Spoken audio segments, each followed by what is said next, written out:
The Book of Kells is another famous book of Gospels, possibly produced on Iona. And the medieval name for it would have been the Gospel of Columbkill, another great name.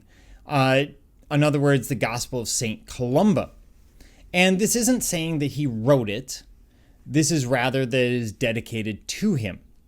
And this was brought to Kells to save it from plundering Vikings. The Vikings, of course, would have seen ancient monasteries as a great target, primarily because they operated as banks, so they would have kept all the treasures that people in the area would have had, and at the same time, the monks don't tend to fight back with sharp, pointy things, and therefore it becomes a fantastic target. It probably held the same esteem as an ancient relic, the sort of thing that this book might have been brought into battle, might have been said to have specific powers.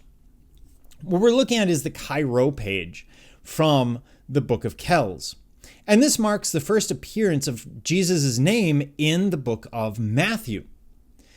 So, much like oftentimes we will see the first letter in a chapter of a book being decorated in some way, here, the first time the name of Jesus is used, they're doing exactly the same thing. You can see the letter there and then the name in the lower right, the continuation of the name.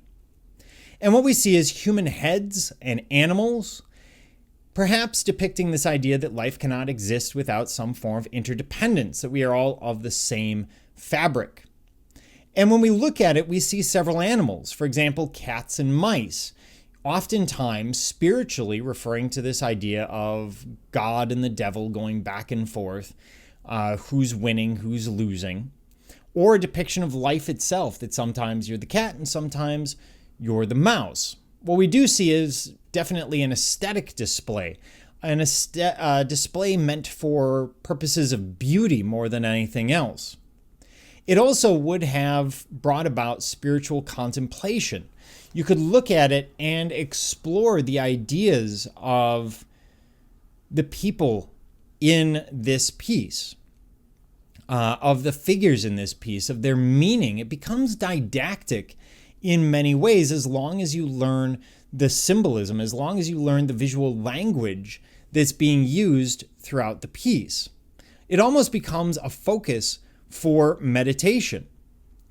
And why do we do this for the Gospels? Well, a number of different reasons. Oftentimes we see the book of Matthew used or depicted with particular zeal in terms of illustration. And perhaps this is because it's the traditional Christmas gospel. Here, this is Mark's first appearance. This is from the book of Mark. And so, again, the monk who's copying it is trying to give us this idea of Jesus as the most important figure. It's no different than the Byzantine putting Jesus in a purple robe with gold, showing him as ruler or center of this new faith. The Irish are doing essentially the same thing. They're just doing it in different visual terms, different visual language. And of course, you can always improve it a little bit.